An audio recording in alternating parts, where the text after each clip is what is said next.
There's this hypothesis that some claim swords were used to parry with the flat side, so incoming blows were blocked with the flat part of the blade. A YouTuber made an amazing, hilarious video about this, which I recommend everyone watch. It was basically comedy because he said, I don't want my blade ruined, I don't want to damage the blade, I spent so much time sharpening it, look how perfect it is. Now it'll get notched, then I'll have to fix it. That's nonsense, guys, it's ridiculous. Why think that an object used in war that will probably save your life shouldn't get damaged? So let's see.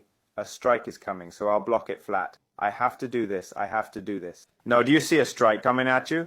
You put your sword in the middle, guys. Don't overthink it. Block with the flat, block here, block there. It's an object made for combat to save your life. There's no complex reasoning here. The same applies to the bow, if that seems absurd to you. The bow is a weapon you bring to battle, and if things go badly, you can use it to block a sword strike to your head. Or would you rather block the sword with your head and save the bow? So this idea that archers use bows as protection was a last resort, not something they did by choice. For example, I'm dueling someone and using my bow as a shield. The bow is just additional protection. In reality, they thought they were protecting their arm with the gauntlet, so in case a shot came beyond the bow, they were still protected by the glove. Then, beyond the elbow, you can imagine that if an opponent's shoulder gets between my arm and face, they'd rather strike my face. That's probably why you sometimes see protective gear extending up here with wrappings and such. Most of the time,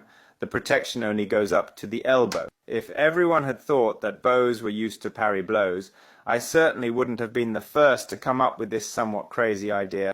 I admit it's unusual, but everyone has their own ideas and hypotheses. Respect for others' views should never devolve into "that made me laugh" or dismissive comments, unless it's truly something absurd. Let me use this gentleman as an example. He probably sees it from his perspective as a bow maker, someone who treats bows with care like all archers do. He doesn't want to break it, and to him it seems impossible that anyone would deliberately use a bow to block strikes. Personally, if I were in a fight where I knew that not parrying a blow meant death, to hell with the bow. Why would I care? It's just an object, like the sword I mentioned earlier. If it gets damaged, so what? I'd live another day and move on. Anyway, that's all. I hope you enjoyed it. If you have more questions, ask away, share, basically do whatever you want. We'll see you again on this channel for new videos about neuralgic civilization, experimental archaeology, and combat.